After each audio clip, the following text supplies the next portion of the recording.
یہ دراصل یہود کا ایک اعتراض تھا جس کا یہاں جواب دیا گیا ہے۔ یہود مسلمانوں کو ورگلانے کے لیے کیا کہتے تھے؟ دیکھو، محمد علیہ الصلوۃ والسلام پہلے کوئی حکم دیتے ہیں، بعد میں نیا حکم لے آتے ہیں، یعنی پچھلا کینسل ہو جاتا ہے، اب دوبارہ نیا آ جاتا ہے۔ تو اللہ پاک نے اس مقام پر یہود کے اس اعتراض کا جواب دیا ہے کہ یہ جو پچھلا حکم منسوخ ہوا، پچھلا حکم منع کر دیا گیا، نیا حکم قرآن میں آ گیا، اس کی وجہ کیا ہے؟ اور کیا خوبصورت انداز میں یہ بیان ہوا ہے۔ اب پہلے تو مسئلہ نسخ جو ہے، جس کو ناسخ و منسوخ بھی کہتے ہیں، کہ پہلے آیا بعد میں کینسل ہو گیا، پھر نیا حکم آ گیا، اس کی وضاحت ذرا غور سے سن لیجئے گا، یہ آئندہ آپ کو انشاءاللہ جو ڈسٹرب کرنا چاہتے ہیں وہ ڈسٹرب نہیں کر سکیں گے۔ اب ویسے تو یہ اتنا اہم ٹاپک ہے جو ہر بندے کے لیے آسانی سے سمجھنا مشکل ہے، کیونکہ یہ درس و تدریس کے ذریعے، یہ علم اور علماء کے ذریعے ایک لمبی بحث ہے، اور اسی کی وجہ سے بعض ملحدین، اسلام دشمن لوگ سوشل میڈیا پر آ کر بھی بکواس کرتے ہیں کہ جناب دیکھیں پہلے قرآن نے کیا حکم دیا، بعد میں حکم تبدیل ہو گیا ہے، معاذ اللہ۔ تو یہ اعتراض کرتے ہیں۔ تو اب دو تین ایگزامپل کے ذریعے، دنیاوی ایگزامپل کے ذریعے، آسان مثالوں سے اس مسئلے کو سمجھ لیں جو ہم دنیا میں بھی پریکٹس کرتے ہیں۔ مثال کے طور پہ کہ بچہ پیدا ہوتا ہے، جب بچہ پیدا ہوتا ہے تو ایک خاص مدت تک اسے صرف ماں کا دودھ ہی پلایا جاتا ہے اور کچھ نہیں کھلایا جاتا۔ ایک وقت آتا ہے پھر اسے کچھ ہلکی ہلکی ٹھوس غذا دینا شروع کی جاتی ہے، لکوڈ ہوتا ہے مگر تھوڑا گاڑھا لکوڈ ہوتا ہے، اور پھر ایک وقت آتا ہے کہ ماں اپنا دودھ چھڑا دیتی ہے اور پھر اسے نرم غذا، تھوڑے عرصے بعد پھر روٹی بھی کھانے لگتا ہے۔ وہ جتنا بڑا ہوتا جاتا ہے اس کی غذا ٹھوس ہوتی جاتی ہے، سالڈ ہوتی جاتی ہے۔ تو اب مجھے بتائیے کہ کیا اس وقت ماں کا دودھ دینا غلط تھا؟ کوئی بے وقوفی کہے گا نا کہ جناب پھر ماں کا دودھ کیوں دیا تھا، اگر اس کو آخر میں روٹی کھلانی تھی تو ماں کا دودھ نہیں دینا تھا۔ بھائی اس وقت ماں کے دودھ کی ضرورت تھی، گریجولی وہ بڑا ہوا تو نرم غذا پر آیا، اب گریجولی بڑا ہوا تو پراپر کھانے لگ گیا۔ اس وقت کی ضرورت وہ تھی، اس کے بعد ضرورت بدلتی گئی، بچہ اسٹرانگ ہوتا گیا، اس کی غذا بھی اسٹرانگ ہوتی گئی۔ بات سمجھ آ رہی ہے؟ ایک اور ایگزامپل سے سمجھیے، ہم ڈاکٹر کے پاس جاتے ہیں، ڈاکٹر ہماری طبیعت دیکھ کر کوئی دوائی دیتا ہے، کہتا ہے ایک ہفتے بعد دوبارہ آنا، ہم ہفتے بعد جاتے ہیں، کہتا ہے اب یہ دوائی بند کر دو، اب یہ دوائی شروع کر دو۔ تو کوئی بے وقوف آدمی کہتا ہے ڈاکٹر صاحب وہ دوائی پھر کیوں دی تھی، آپ نے پھر غلط تھا آپ کا فارمولہ۔ بھائی ڈاکٹر کو پتا ہے کہ ابھی بیماری ایسی ہے کہ اینٹی بائیوٹک دینی ہے، ایک ہفتے بعد ابھی نارمل کی پوزیشن میں آ رہا ہے تو اینٹی بائیوٹک ختم، اب اور کوئی دوائی دینی ہے۔ ڈاکٹر جانتا ہے نا کہ ہم جانتے ہیں۔ اچھا ڈاکٹر پر اعتراض نہیں ہے، بلکہ کہتے ہیں ڈاکٹر صاحب بہت اچھا ہے۔ اچھا بعض اوقات کہتے بھی ہیں جتنی بھی دوائیں پڑی ختم، اب یہ نہیں کھائیں گے آپ، اب دوسری کھائیں گے، کیونکہ جو ٹارگٹ اچیو کرنا تھا، جو ہماری طبیعت میں بدلاؤ لانا تھا، وہ ڈاکٹر نے 4-5-6 دن میں حاصل کر لیا۔ ٹھیک ہے نا؟ تو اب یہ جراثیم وہ ختم ہو گئے، بیکٹیریا ختم ہو گئے، اب وہ کسی اور طرف ہمیں لے جاتے ہیں۔ اللہ اکبر، جب ڈاکٹر کی بات سمجھ آ رہی ہے۔ اچھا اس کی بہت ساری مثالیں دی جا سکتی ہیں، لیکن میں صرف 2 ایگزامپل کے ذریعے سمجھائی جو ہم سب ایکسپیرینس کرتے ہیں۔ ہم سب بچے تھے، چھوٹے تھے، ہماری غذا اور تھی، بڑے ہوئے ہماری غذا بدلی، ہمارے بچے ہوتے تو ان کی غذا بچپن میں کچھ اور ہے، آگے جا کے کچھ اور ہے۔ تو اس وقت اس غذا کی ضرورت بھی صحیح فیصلہ تھا، بعد میں غذا کا امپروو کرنا بھی صحیح فیصلہ ہے۔ اس وقت اس دوائی کا ڈاکٹر کا فیصلہ بھی ٹھیک تھا، بعد میں اس دوائی یا اس فارمولے یا اس کورس کو ختم کر کے دوسرا کورس شروع کرنا بھی ڈاکٹر کا عموماً صحیح فیصلہ ہوتا ہے۔ تو اب میرے پیارے اسلامی بھائیوں، اب یاد رکھیے کہ رب کریم سبحان اللہ اب یہاں مثال سمجھانے کے لیے دی ہے۔ یہ ناسخ و منسوخ کی رب کی مرضی، وہ مالک خالق، اس کی مرضی کون سا حکم پہلے عطا فرمائے بعد میں اسے منع فرما دے۔ اب اس میں رب عز و جل جو ہے سبحان اللہ وہ بہت حکمت والا ہے، وہ نہایت حکمت اس کی جو ہے وہ نہایت کامل و اکمل ہے۔ اس نے خاص حکمت کے تحت ہمیں حکم دیا، اور اللہ اپنی حکمت کے ذریعے جانتا ہے کہ میرے بندے اس حکم پر 2 سال عمل کریں گے، جو تبدیلی ان کے اندر چاہیے وہ 2 سال میں آ جائے گی۔ جب 2 سال مکمل ہو گئے تو رب کریم نے وہ حکم منسوخ فرما دیا، کینسل ہو گیا، نیا حکم آ گیا۔ اسی کو نسخ کہتے ہیں۔ اس میں ہمارے لحاظ سے تو حکم تبدیل ہوا، لیکن حقیقت یہ ہے کہ جب نیا حکم آیا تو پتا چلا وہ پرانا حکم 2 سال کے لیے ہی تھا، اس کو 2 سال ہی رب کی مشیت تھی، 1 سال ہی تھا۔ تو اے میرے پیارے اسلامی بھائیوں، یہ میں نے ایک ایگزامپل کے ذریعے سمجھانے کی کوشش کی ہے، ورنہ ناسخ و منسوخ کا جو علم ہے یہ علماء اس پر پوری ڈیبیٹ کرتے ہیں۔ یہ سمجھیے پوری ایک سائنس ہے جس کو سمجھنے کے لیے بہت وقت چاہیے۔ اب آتے ہیں جو بندہ درس و تدریس سے وابستہ ہو، جو قرآن کا درس دیتا ہو نا، اس کے لیے ایک لازمی چیز یہ ہے کہ وہ مسئلہ نسخ کو اچھی طریقے سے سمجھتا ہو۔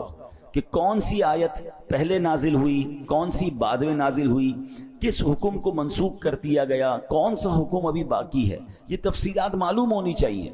ورنہ بعض اوقات بندہ اس آیت پر بحث کر رہا ہوتا ہے، بیان کر رہا ہوتا ہے، سوشل میڈیا پہ کلپ بنا رہا ہوتا ہے جو پہلے ہی منسوخ ہو چکی ہے.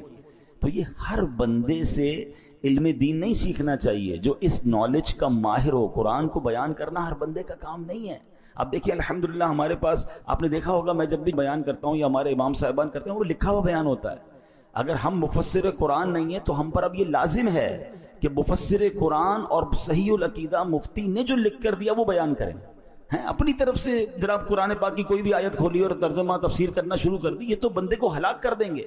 اب آپ میں سے کسی کے ذہن میں سوال آئے گا کیا اس کا مطلب قرآن کو کوئی بیان کرے گا اور ہلاکت ہوگی؟ اب غور سے سنیے جو میں بتانے جا رہا ہوں. مولا علی شیر خدا کرم اللہ تعالی وجہ الکریم، ان کے علم کا عالم کیا ہے؟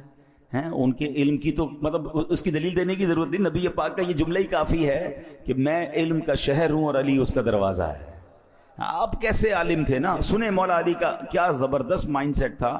آپ مسجد میں آئے، دیکھا ایک شخص بیان کر رہا ہے، آپ اس کے پاس گئے، کیا تم قرآن کے ناسخ و منسوخ کو سمجھتے ہو؟ تو عرض کیا حضور میں تو نہیں جانتا اس کے بارے میں. تو آپ نے اس بندے کو مسجد سے باہر نکال دیا. مولا علی نے اس بیان کرنے والے کو مسجد سے باہر نکالا اور کیا فرمایا؟ ہلکتا و اہلکتا، یعنی تو خود بھی ہلاک ہوا اور تو نے دوسروں کو بھی ہلاکت میں ڈال دیا. یعنی یہ اٹس ناٹ مطلب کوئی گیم نہیں ہے، یہ کوئی آسان بات نہیں ہے. قرآن پاک میں وہ احکام موجود ہیں جو منسوخ ہو گئے ہیں، اور قرآن پاک میں وہ احکام بھی موجود ہیں جو بعد میں آئے ہیں. وہ منسوخ ہونا بھی رب کی اعلیٰ شان اور حکمت کی وجہ سے، اور اب نیا جو آرڈر آیا وہ اس وقت کی ضرورت کے لحاظ سے. تو یہ ہمیں پتہ ہونا چاہیے. تو بہرحال میرے پیارے اسلامی بھائیو، اب ہم آتے ہیں اس آیت کی طرف جو آج بیان میں شروع بھی ہم نے سنی. اللہ کریم قرآن پاک میں فرماتا ہے ما ننسخ من آیت او ننسها نأتی بخیر منها او مثلها.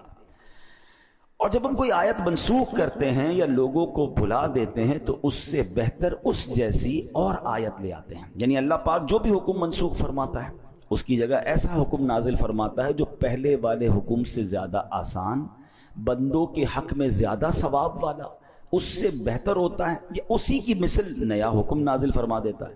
یاد رکھیں کہ یہ ناسخ اور منسوخ، یعنی یہ منسوخ فرمانا جو ہے یہ کوئی عیب نہیں ہے، معاذ اللہ یہ کسی جہالت کی وجہ سے نہیں ہے، بلکہ اللہ قرآن میں فرماتا ہے الم تعلم ان اللہ علی کل شیء قدیر. اے مخاطب کیا تجھے معلوم نہیں کہ اللہ ہر شے پر قادر ہے؟ سبحان اللہ. یعنی یہ حکم کا بدلنا، اس کائنات کا نظام حکمت سے چلانا اسی لیے ہے کیونکہ اللہ ہر چیز پر قدرت رکھتا ہے. یہ اس کی قدرتوں کا نشان ہے کہ وہ رات کو بدل کر دن بنا دیتا ہے، دن کو بدل کر رات بنا دیتا ہے، بہار کو خزاں میں تبدیل فرما دیتا ہے، خزاں کو بہار بنا دیتا ہے، سمندر کو بخارات اور بخارات سے بادل اور بادل سے بارش برسا کر پھر سمندر بنا دیتا ہے. جیسے کائنات میں ہونے والی ان تبدیلیوں میں اللہ پاک کی قدرتوں کا نشان ہے، یوں ہی حکمت کے تحت بندوں کی بھلائی کے لیے احکام منسوخ فرمانا، ان کی جگہ نئے احکام لانا، یہ بھی اس کی قدرتوں کا نشان ہے. مزید فرمایا الم تعلم ان اللہ لہ ملک السماوات والارض. کیا تجھے معلوم نہیں کہ آسمانوں اور زمین کی بادشاہی اللہ ہی کے لیے ہے؟ یعنی یہ مت سمجھ لینا کہ رب کریم کا بندوں کی بھلائیوں کا یوں خیال فرمانا کسی محتاجی کے سبب ہے. نہیں نہیں، وہ مالک کریم ہے. زمین اور آسمان اور اس کے درمیان جو کچھ ہے سب کا وہی مالک ہے. وہ ایسا مالک ہے کہ اس جیسا اور کوئی نہیں. زمین و آسمان میں اس کا حکم نافذ ہے، لہٰذا وہ جو چاہے اپنے بندوں کو حکم ارشاد فرمائے. بندوں کا کام اعتراض کرنا نہیں، بندوں کا کام حکم ماننا ہے، لبیک کہنا ہے. لہذا نسخ پر اعتراض مت کرو، جو حکم دیا جا رہا ہے اس پر عمل کرو. اور یاد رکھو، اب آیت کا اگلا حصہ سنیں وما لکم من دون اللہ من ولی ولا نصیر. اور اللہ کے مقابلے میں تمہارا نہ کوئی حمایتی ہے اور نہ ہی مددگار. یعنی اللہ پاک کے مقابلے میں تمہارا کوئی مددگار نہیں ہے، نہ کوئی دوست ہے. بس اللہ کے احکام کو مضبوطی سے تھام لو. اے میرے پیارے اسلامی بھائیوں، اب ذرا آگے چلتے ہیں، اس آیت کو اور مزید ایلوبریٹ کرتے ہیں اور اس کی خوبصورت موتی تلاش کرتے ہیں. اللہ فرماتا ہے الم تعلم ان اللہ لہ ملک السماوات والارض. کیا تجھے معلوم نہیں کہ آسمانوں اور زمین کی بادشاہی اللہ ہی کے لیے ہے؟ میرا بھی مالک وہ عظیم و حکیم رب ہے، آپ کا بھی مالک وہی ہے، زمین و آسمان کی ہر چیز کا وہی مالک ہے، وہی مددگار ہے، وہی کارساز ہے۔ سبحان اللہ۔ ہم حمد کا شعر پڑھتے ہیں نا، اللہ واحد و یکتا ہے، ایک خدا بس تنہا ہے، کوئی نہ اس کا ہمتا ہے، ایک ہی سب کی سنتا ہے، لا الہ الا اللہ آمنا برسول اللہ۔ وہ ہے منزہ شرکت سے، پاک سکون و حرکت سے، کام ہے اس کے حکمت سے، کرتا ہے سب قدرت سے، لا الہ الا اللہ آمنا برسول اللہ۔ اے میرے پیارے اسلامی بھائیوں، اللہ کریم کی قدرت، اللہ کریم کی اس کائنات کی وسعت کیسی ہے، اب تو سائنس بھی حیران ہے۔ ہم جب چھوٹے تھے تو ہمیں پڑھایا جاتا تھا، سائنس کے جب سبجیکٹ ہوتے تھے کہ دنیا میں 8 پلینٹ ہیں، 9 پلینٹ ہیں، اچھا اس کے نام بھی ہمیں یاد تھے، ہم یہی سمجھتے تھے ایک زمین ہے، ایک چاند ہے، ایک سورج ہے، ایک مارس ہے، پھر پلوٹو ہے، اور جناب یہ 7-8 سیاروں پر بس یہ دنیا قائم ہے، جیسے ہمارا پلینٹ ہے ایسے 8 ہیں۔ سائنس کی عقل وہیں تک پہنچی تھی، اور اس کے بعد اب سائنس نے بتایا نہیں جناب، اب یہ تو بہت ساری کہکشائیں ہیں۔ تھوڑا معاملہ آگے بڑھا تو سائنس کی وہ تھیوری بھی کینسل ہو گئی، کہتے یہ ایک کہکشاں نہیں ہے، یہ تو اربوں کہکشائیں ہیں۔ اور جناب ہماری زمین تو اس پوری دنیا میں ایک نقطے کی حیثیت بھی نہیں رکھتی ہے، ہم اپنی دنیا کو پوری نہیں دیکھ پا رہے۔ ہم کبھی کسی ملک میں جاتے ہیں تو حیران ہو جاتے ہیں کہ یا اللہ تیری قدرت ایسی، یہ پہاڑ ایسے، یہ آبشار ایسے، اتنی وسعت دنیا میں موجود ہے کہ راؤنڈ گلوب ٹریول کرنا مشکل ہے۔ مگر جو تھوڑا سا سائنس کو اور اس کائنات کو دیکھ رہے ہیں یا اس پر سرچ کرتے ہیں تو پتہ چلتا ہے کہ اگر اس پوری کائنات کی کوئی ڈرائنگ ہوتی تو اس ڈرائنگ میں ایک بہت چھوٹا سا ٹائنی سا اگر کوئی نقطہ ہے تو یہ ارتھ بنتی ہے جہاں اربوں لوگ بستے ہیں۔ تو بتاؤ نا اس رب کی کائنات کتنی بڑی ہے، اور یہ بھی سائنس کی اب کی تحقیق ہے۔ ہو سکتا ہے 100 سال بعد کہیں جناب جتنا سوچا تھا یہ بھی ایک نقطہ ہے، یہ کائنات اس سے بھی وسیع ہے۔ اللہ اکبر۔ اب آئیے ایک حدیث سے سمجھیے گا کہ میرے رب کی کائنات کتنی بڑی ہے۔ اللہ اکبر۔ ایک جو آیت الکرسی میں ہم وہ پڑھتے ہیں نا، ایک بڑی خوبصورت آیت ہے، وَلَا يَعُودُهُ حِفْظُهُمَا وَهُوَ الْعَلِيُّ الْعَظِيمُ۔ ترجمہ کیا ہے؟ اور ان کی حفاظت اسے تھکا نہیں سکتی، اور وہی بلند و شان والا، عظمت والا ہے۔ یعنی اللہ کریم اس پوری کائنات کی حفاظت فرما رہا ہے، زمین کی، آسمان کی، پوری جتنی بھی گلیکسیز ہیں۔ فرمایا یہ حفاظت اللہ کو تھکاتی نہیں ہے، ہاں وہ ایسا قادر ہے، وہ ایسا مالک ہے۔ علامہ قرطبی رحمۃ اللہ تعالی علیہ نے تفسیر قرطبی میں ایک روایت ذکر کی ہے، اب ذرا غور سے سنیے گا۔ کہتے ہیں ایک فرشتہ ہے اللہ کا جس کا نام حزقیائیل ہے، اس کے 18,000 پر ہیں، اور ہر پر کی جو لمبائی ہے نا اس کی وڈتھ کتنی ہے؟ فرمایا 500 سال کی راہ ہے، یعنی 500 ایئرز۔ اگر کوئی ہارس رائڈر گھوڑا دوڑائے وہ جتنا ٹریول کرے گا اتنی لمبائی ایک پر کی ہے، اور 18,000 پر ہیں، ٹھیک ہے۔ تو اب اس کے دل میں خیال آیا کہ یا اللہ میں تیرے عرش کا نظارہ کرنا چاہتا ہوں۔ ہمارے یہاں بھی کچھ لوگ ہوتے ہیں کہتے ہیں ورلڈ ٹور کرتے ہیں، ذرا دیکھ کے آتے ہیں اللہ کی دنیا کتنی بڑی ہے، جاتے ہیں لوگ ٹریول پہ۔ اس فرشتے کو یہ شوق ہوا کہ میں اللہ کے عرش کا ایک چکر لگا لوں۔ پر کتنے؟ 18,000 پر۔ ہر پر کتنا بڑا وہ آپ نے سن لیا، 500 ایئرز گھوڑ سوار گھوڑا دوڑائے، اتنا بڑا پر۔ جب یہ فلائی کرتا ہوگا تو سپیڈ آف ٹریولنگ کا کیا عالم ہوگا؟ اللہ اکبر۔ اب جب اس کو اجازت دی گئی تو اس نے عرش اعظم کے چکر لگانا شروع کیا۔ روایت میں آتا ہے 20,000 سال تک وہ اڑتے رہے، 20,000 ایئرز تک عرش کا چکر کمپلیٹ نہیں ہوا۔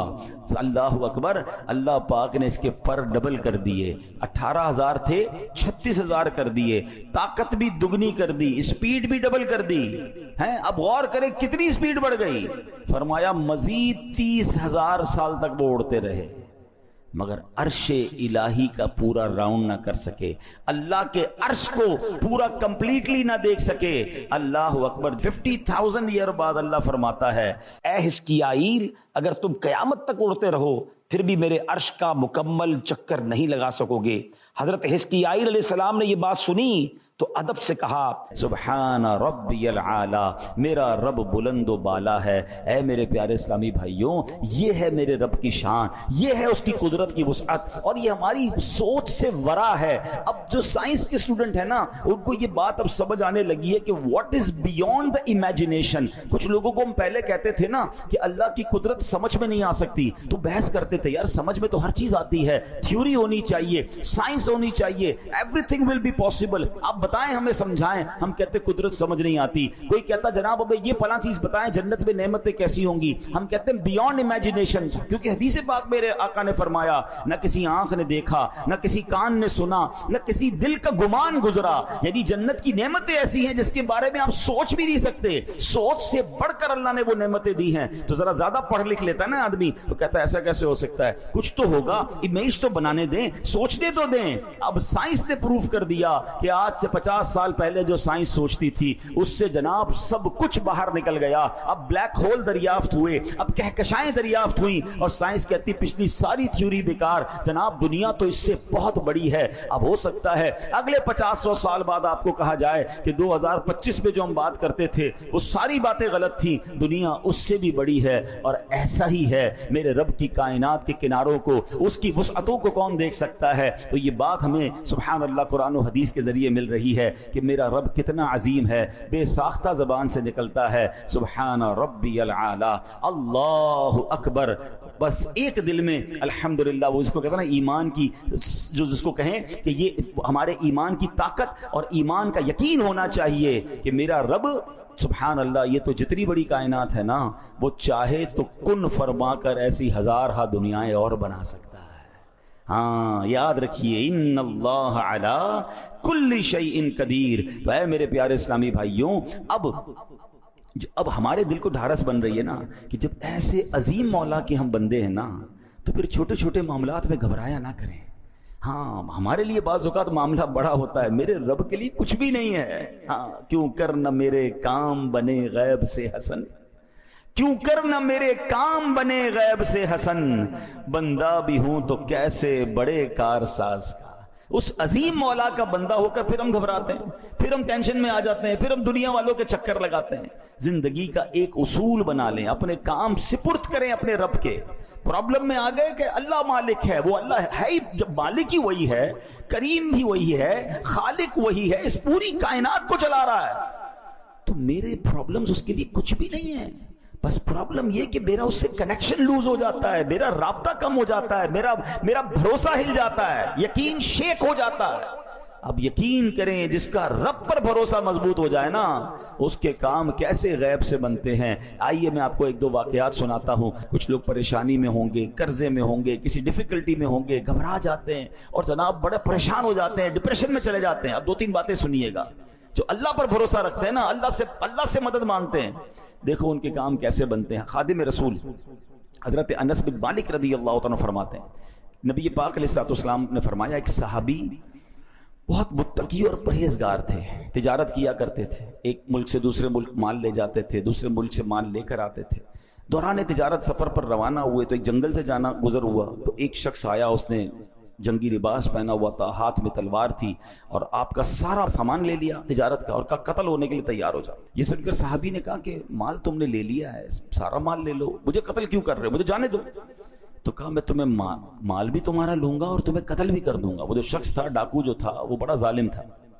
اتنا کہنے کے بعد تو جب ڈاکو آگے بڑھا تو آپ نے کہا ٹھیک ہے، اب تم مجھے مارنے کا ارادہ کر ہی چکے ہو، مرنے سے پہلے میں اللہ کی بارگاہ میں سجدہ کرنا چاہتا ہوں، تو 4 رکعت پڑھنے دو۔ اس نے کہا ٹھیک ہے چلو، قتل تو کرنا ہی ہے، تمہیں مال تو لے چکا ہوں، تمہاری خواہش پوری کرتا ہوں۔ وضو کیا، 4 رکعت نفل پڑھی اور سجدے کی حالت میں اللہ کی بارگاہ میں دعا کی۔ ترجمہ دیکھیں کیسا پیارا ہے، اے ودود، اے عرش مجید کے مالک، اے وہ کہ ہمیشہ جو چاہے کرنے والا ہے، تیری عزت جس کی کوئی انتہا نہیں، میں تجھے تیری اسی عزت کا واسطہ دیتا ہوں۔ اے ایسی بادشاہت کے مالک جس پر کوئی دباؤ نہیں ڈال سکتا، وہ نور جس سے تیرا عرش روشن ہے، میں تجھے اسی نور کا واسطہ دیتا ہوں۔ اے میرے پروردگار، مجھے اس ڈاکو کے شر سے محفوظ فرما، اے مدد کرنے والے میری مدد فرما، اے مدد کرنے والے میری مدد فرما، اے مدد کرنے والے میری مدد فرما۔ صحابی رسول نے گر گڑا کر 3 بار یہ دعا پڑھی۔ ابھی دعا سے فارغ نہ ہوئے تھے، اچانک ایک گھڑ سوار آئے، ان کے ہاتھ میں بھی تلوار ہے۔ اس ڈاکو کا کام تمام کیا، اس کو جناب مار کر اب وہ واپس جانے لگے۔ تو اب جب وہ گھڑ سوار جو آئے تھے، صحابی رسول کہتے ہیں آپ کون ہیں؟ اس جنگل میں کہاں سے آ گئے؟ میری مدد کیسے کی آپ نے؟ اللہ اکبر۔ گھڑ سوار کہتے ہیں میں اللہ کے فرشتوں میں سے ایک فرشتہ ہوں، 4 آسمان سے آپ کی مدد کے لیے آیا ہوں۔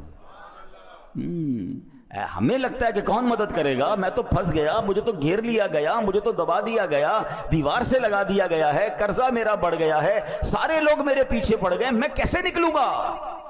ہم کیوں بھول جاتے ہیں؟ کیوں کر نہ میرے کام بنے غیب سے حسن، بندہ بھی ہوں تو کیسے بڑے کارساز کا، پہلے یہ مانو تو صحیح میں اللہ کا بندہ ہوں، یہ ساری دنیا میرے خلاف ہو جائے، اگر رب کی مدد میرے ساتھ ہے تو کوئی کسی کا کچھ بگاڑ نہیں سکتا ہے۔ وَتُعِزُّ مَن تَشَاءُ وَتُذِلُّ مَن تَشَاءُ۔ ہمارا پرابلم یہ ہے، ہم سب کے پاس جاتے ہیں، ہم رب کے پاس نہیں جاتے۔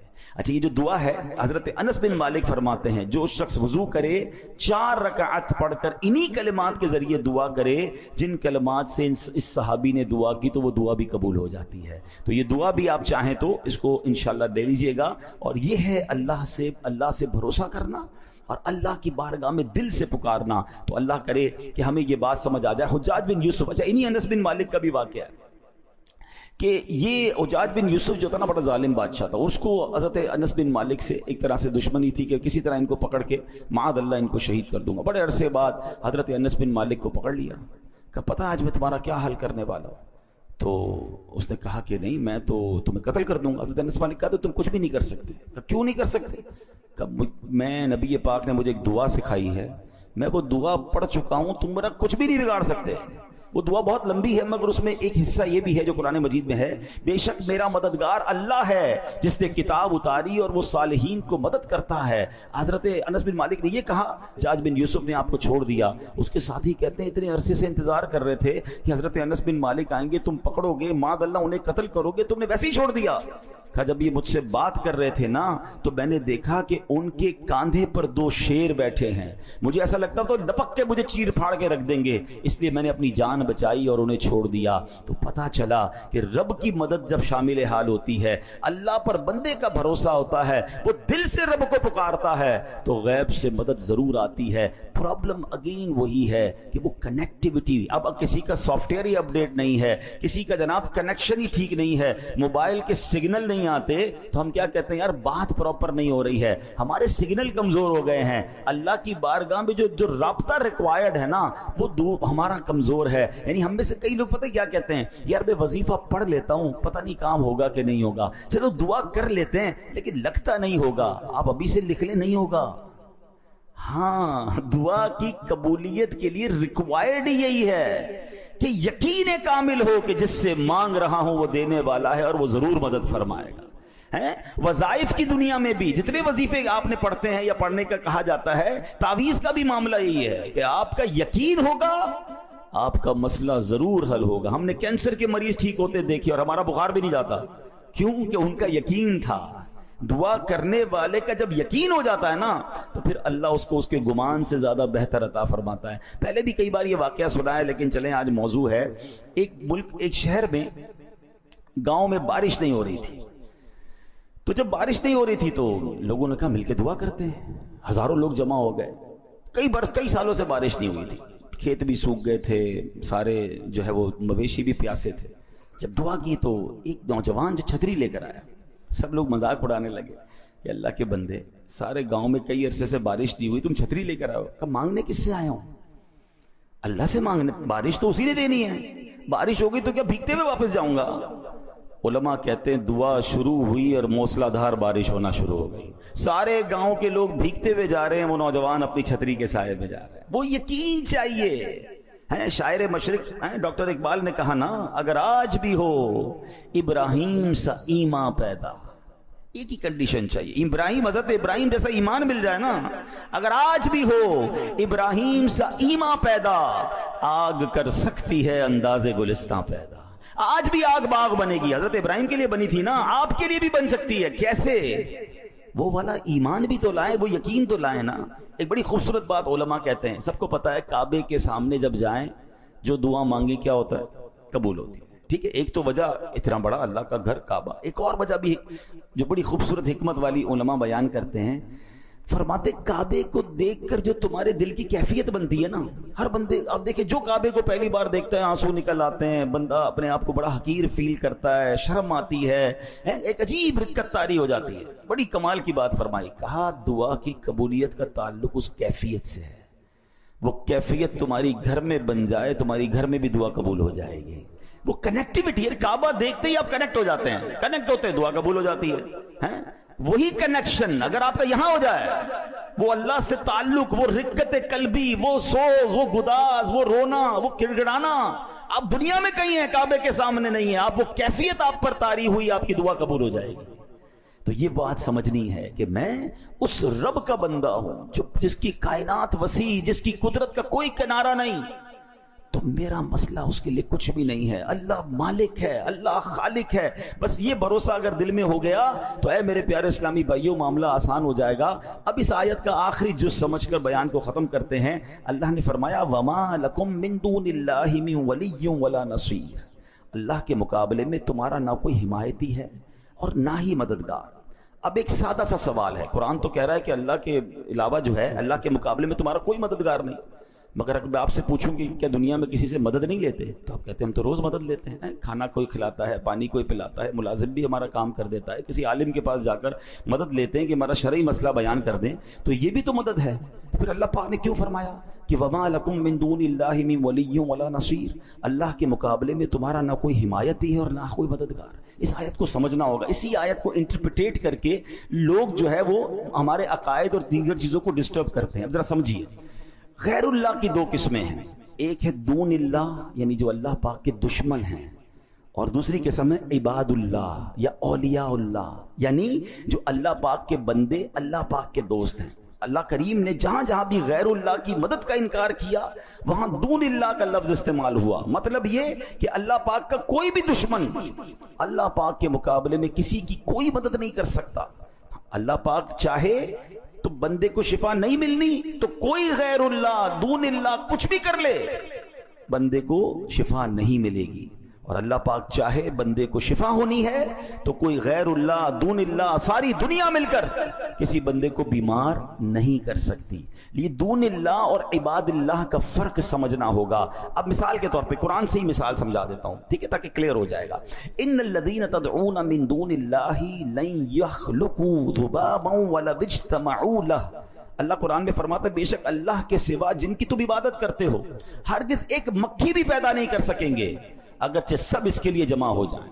اب یہ کون ہے, یہاں لفظ کیا استعمال ہوا, دون اللہ, اللہ کے سوا ہیں, اللہ کے غیر جو اللہ کے دشمن ہیں وہ ساری دنیا جمع ہو جائے ایک مکھی بھی نہیں بنا سکتے. اسی قرآن میں اللہ کیا فرماتا ہے, سبحان اللہ, ایک شاندار عبداللہ کی بات ہو رہی ہے. وہ کون ہے, حضرت عیسیٰ علیہ السلام. اللہ کے بندے ہیں نا, اللہ کے پیغمبر ہیں, اللہ کے پیارے ہیں. قرآن فرماتا ہے انی اخلق لکم من الطین کہیئۃ الطیر فانفخوا فیہ فیکون طیرا باذن اللہ. میں تمہارے لیے مٹی سے ایک پرندے جیسی شکل بناتا ہوں, پھر اس میں پھونک ماروں گا تو وہ اللہ کے حکم سے فوراً پرندہ بن جائے گی. دون اللہ کو چیلنج دیا جا رہا ہے, ساری دنیا مل جاؤ ایک مکھی نہیں بنا سکتے. اور اللہ ہی قرآن میں فرما رہا ہے کہ میرا ایک پیارا ایسا ہے کہ مٹی سے پرندہ بنا کر پھونک مارتا ہے تو مکھی نہیں پورا پرندہ بنا دیتا ہے.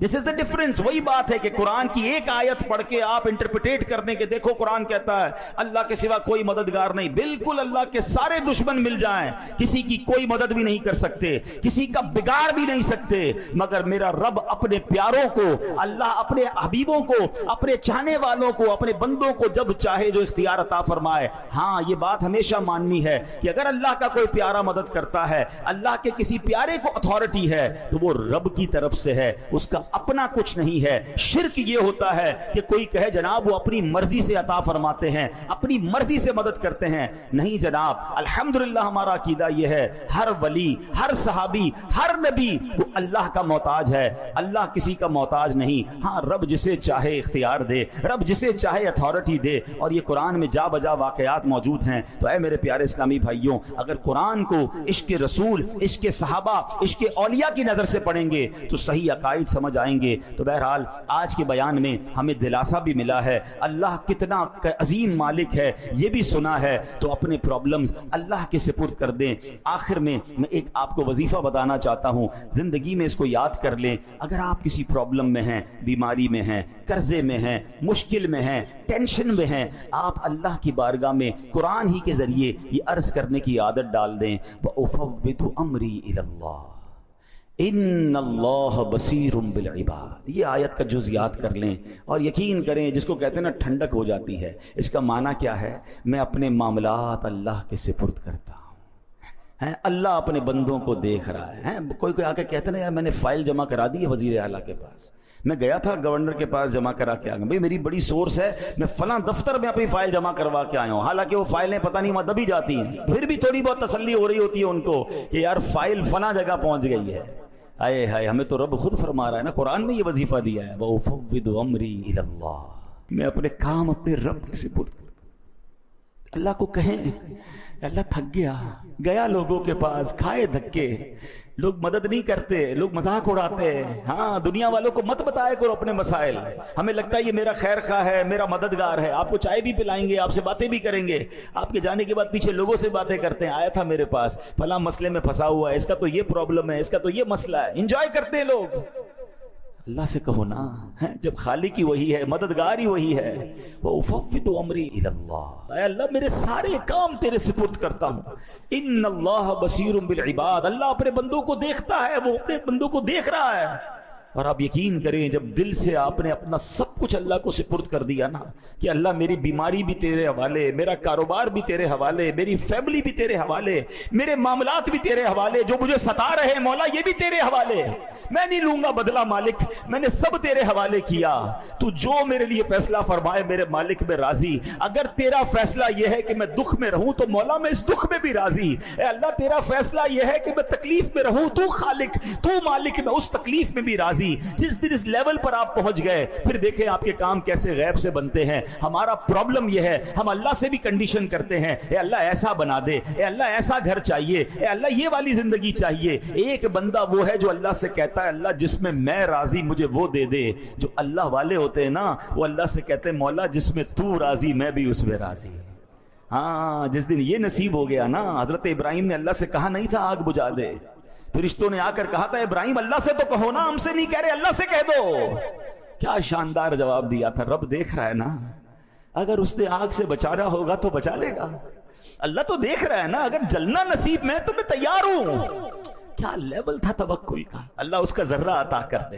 ہم تو تھوڑی سی بات پر اللہ سے ناراض ہو جاتے ہیں, اللہ سے کمپلینیں کرنا شروع کر دیتے ہیں. ارے یار اللہ نے اگر کچھ دن تکلیف کے دکھائے ہیں, ساری زندگی سکھ کے دکھائے ہیں, کچھ دن اگر غم کے آئے ہیں, بیماری کے آئے ہیں, تو سالوں اس نے صحت مند بھی رکھا ہے. بھروسہ تو کرو نا اس پر.